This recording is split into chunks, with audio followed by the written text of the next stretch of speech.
True. Nervous. Very, very dreadfully nervous. I had been and am. But why will you say that I'm mad? The disease had sharpened my senses, not destroyed, not dulled them. Above all was the sense of hearing acute. I heard all things in heaven and in earth. I heard many things in hell. How, then, am I mad? Hearken and observe how healthily, how calmly I can tell you the whole story. It is impossible to say how the first idea entered my brain, but once conceived, it haunted me, day and night. Object there was none, passion there was none. I loved the old man. He had never wronged me. He had never given me insult. For his gold I had no desire. I think it was his eye. Yes, it was this.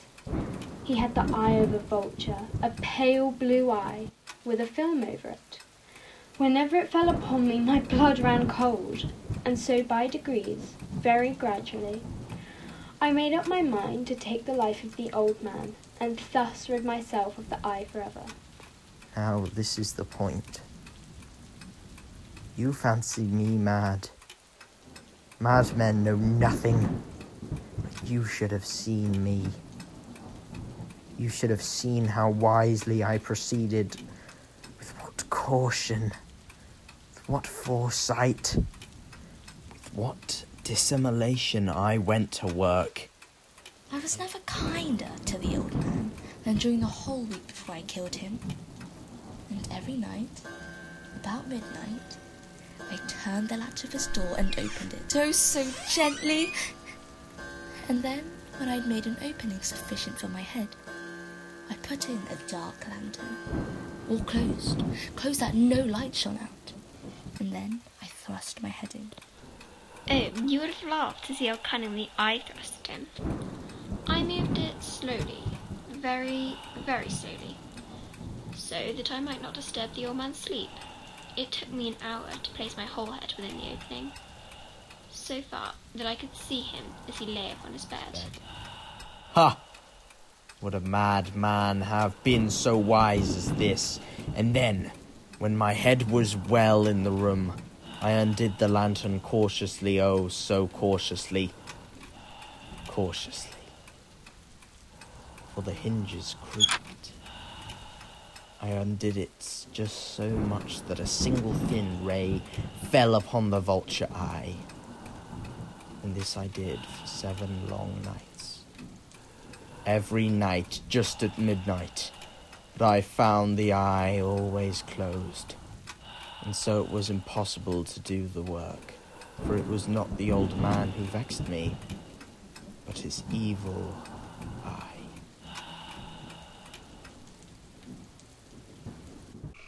And every morning, when the day broke, I went boldly into the chamber, and spoke courageously to him, calling him by name in a hearty tone, and inquiring how he has passed the night.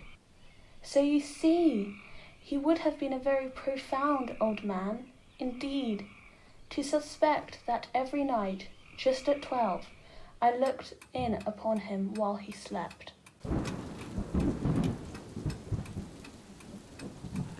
Upon the 8th night, I was more than usually cautious in opening the door. A watch's minute hand moved more quickly than did mine.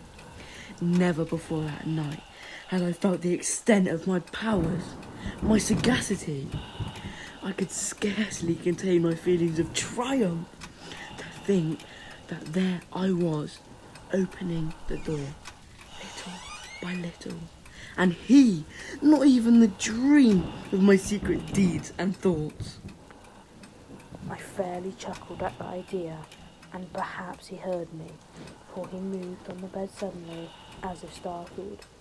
Now you may think that I drew back, but no, his room was as black as a pitch with the thick darkness, for the shutters were closed fastened through fear of robbers, and so I knew that he could not see the opening of the door, and I kept pushing it on steadily, steadily. I had my head in.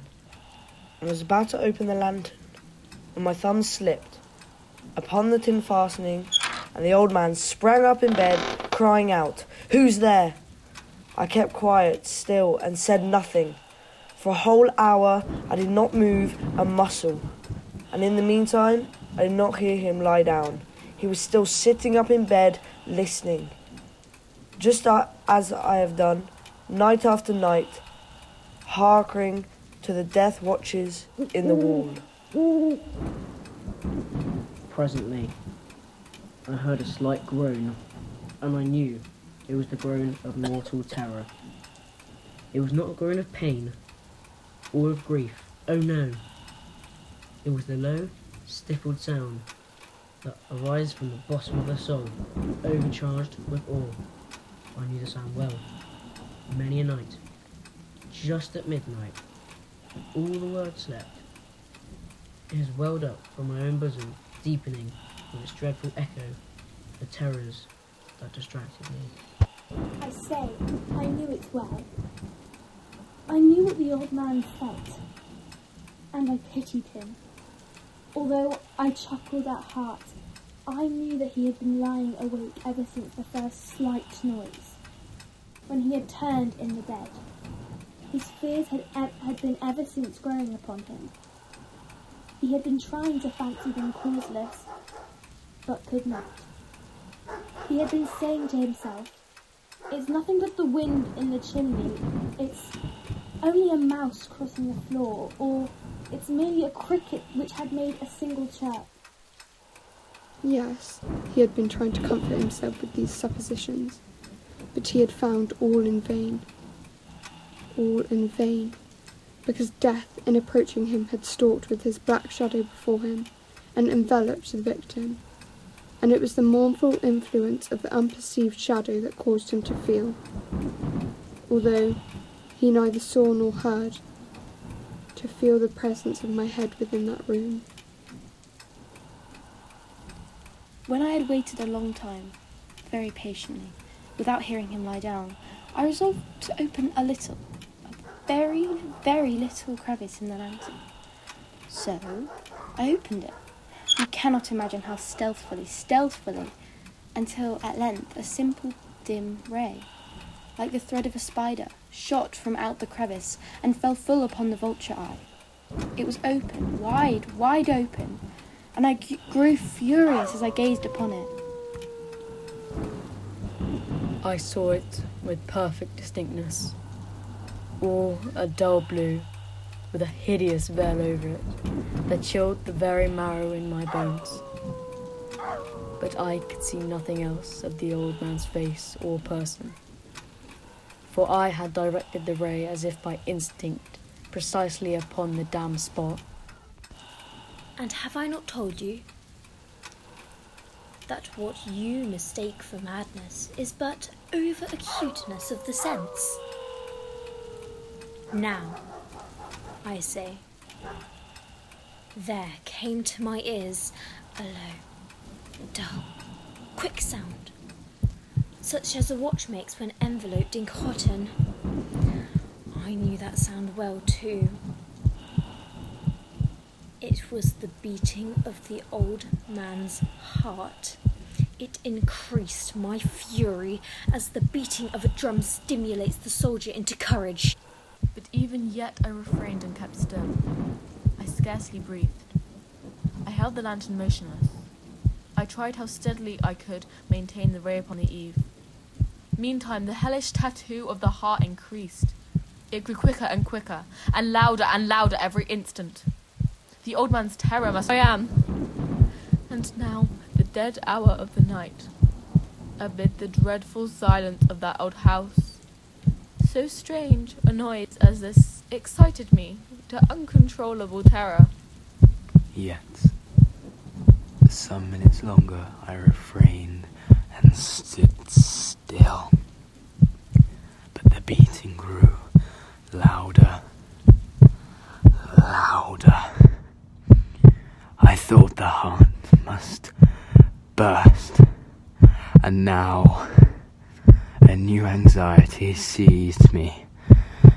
The sound would be heard by a neighbour. The old man's hour had come. With a loud yell, he threw open the lantern and leaped into the room. He shrieked once. Once only. In an instant I dragged him to the floor and pulled the heavy bed over him. I then smiled gaily to find the deed so far done. But for many minutes the heart beat on with a muffled sound. This, however, did not vex me. It would not be heard through the wall. At length it ceased. The old man was dead. I removed the bed and examined the corpse. Yes, he was stone dead. I placed my hand upon the heart and held it there many minutes. There was no pulsation. He was stone dead. The eye would trouble me no more. If still you think me mad, you will think so no longer. When I described the wise precautions I took for the concealment of the body, the night waned, and I worked hastily, but in silence. First of all, I disemboweled the corpse. I cut off the head, and the arms, and the legs. I then took up 3 planks from the flooring of the chamber, and deposited all between the scantling. I then replaced the boards so cleverly, so cunningly, that no human eye, not even his, could have detected anything wrong. There was nothing to wash out, no stain of any kind, no blood spot whatever. I had been too wary of that. A tub had caught all. When I made an end of these labours, it was 4 o'clock, still dark as midnight. As the bell sounded the hour, there came a knocking at the street door. I went down to open it with a light heart, for what I had now to fear. There entered 3 men, who introduced themselves with perfect suavity as officers of the police. A shriek had been heard by a neighbour during the night. Suspicion of foul play had been aroused. Information had been lodged at the police office, and they, the officers, had been deputed to search the premises. I smiled. For what I had to fear, I bade the gentleman welcome. The shriek, I said, was my own, in a dream. The old man I mentioned was absent in the country. I took my visitors all over the house. I bade them search well. I led them at length to his chamber. I showed him his treasures, secure, undisturbed. In the enthusiasm of my confidence, I brought chairs into the room, and desired them here to rest from their fatigues, while I myself, in the wild audacity of my perfect triumph, placed my own seat upon the very spot beneath which reposed the corpse of the victim. The officers were satisfied. My manner had convinced them. I was singularly at ease. They sat, and while I answered cheerfully, they chatted of familiar things. But, ere long, I felt myself getting pale and wished them gone. My head ached, and I fancied a ringing in my ears. But still they sat and still chatted. The ringing became more distinct. It continued and became more distinct. I talked more freely to get rid of the feeling, but it continued and gained definiteness, until at length I found the noise was not within my ears. No doubt. I now grew very pale, but I talked more fluently and with a heightened voice. Yet the sound increased, and what could I do? It was a low, dull, quick sound, much such a sound as a water makes when enveloped in cotton. I gasped for breath, and yet the officers heard it not. I talked more quickly, more vehemently. But the noise steadily increased. I arose and argued about trifles in a high key with violent gesticulations. But the noise steadily increased. Why would they not be gone? I paced the floor to and fro with heavy strides, as if excited to fury by the observations of the men. But the noise steadily increased. Oh God, what could I do? I foamed, I raved, I swore, I swung the chair upon which I had been sitting. I grated it upon the board. The sound arose over all and continued increasing. It grew louder, louder, louder, and the men chattered pleasantly and smiled. Was it possible that they heard not? Almighty God! No! No! They heard! They suspected! They knew! They were making a mockery of my horror! This I thought, and this I think. But anything was better than this agony! Anything was more tolerable than this derision! I could bear those hypocritical smiles no longer.